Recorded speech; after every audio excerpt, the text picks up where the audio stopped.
Lezhë u bë qendra e një ngjarje të veçantë artistike ku fëmijët me sindromën Down shprehin talentin dhe emocionet e tyre përmes artit. Ekspozita e titulluar Flasin përmes ngjyrave solli një galeri të mrekullueshme me piktura, të realizuara nga duar dhe shpirtrat krijues të këtyre fëmijëve, të cilët nuk janë si gjithë të tjerët.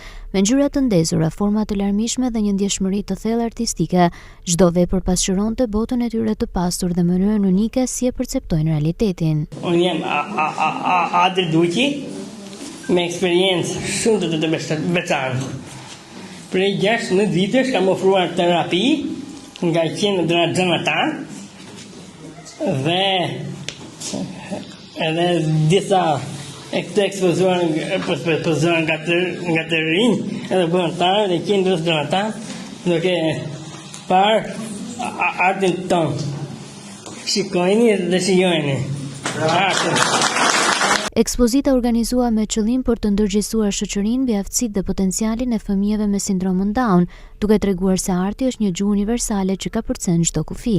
I gjithë sensibilizimi edhe thirrja jonë është për të pasur një lloj ndërgjegjësimi të gjithë popullatës me këta fëmijë të rinj, familjar, por edhe institucione apo kategoritë të tjera që kanë brenda tyre këta të rinj ose fëmijë. Të gjitha pikturat edhe punimet që ju shikoni sot këtu të ekspozuara në këtë ekspozitë të Pallatit Kulturë Lezhë janë të gjitha punimet e këtyre fëmijëve dhe të rinjve me sindrom, dhe këto të ardhura në mënyrë të drejtë për drejtë do shkojnë në dobi të atyre.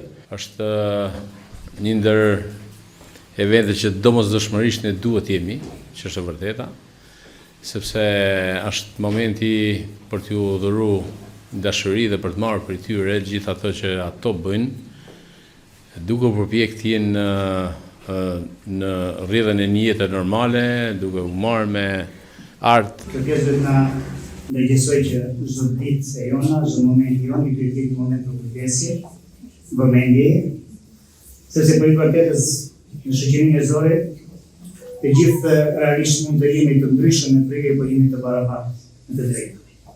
Kështu që këto fëmijë kanë paqë të drejta barabartë si të tjerët.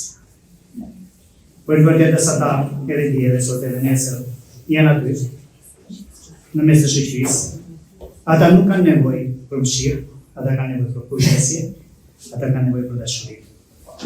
Ndaj unë i garantoj që institucionet arsimore në çdo moment dhe në mbështetje të këtyre fëmijëve, sepse parimi jonë është të mendojmë me shpirt dhe të veprojmë me zemër.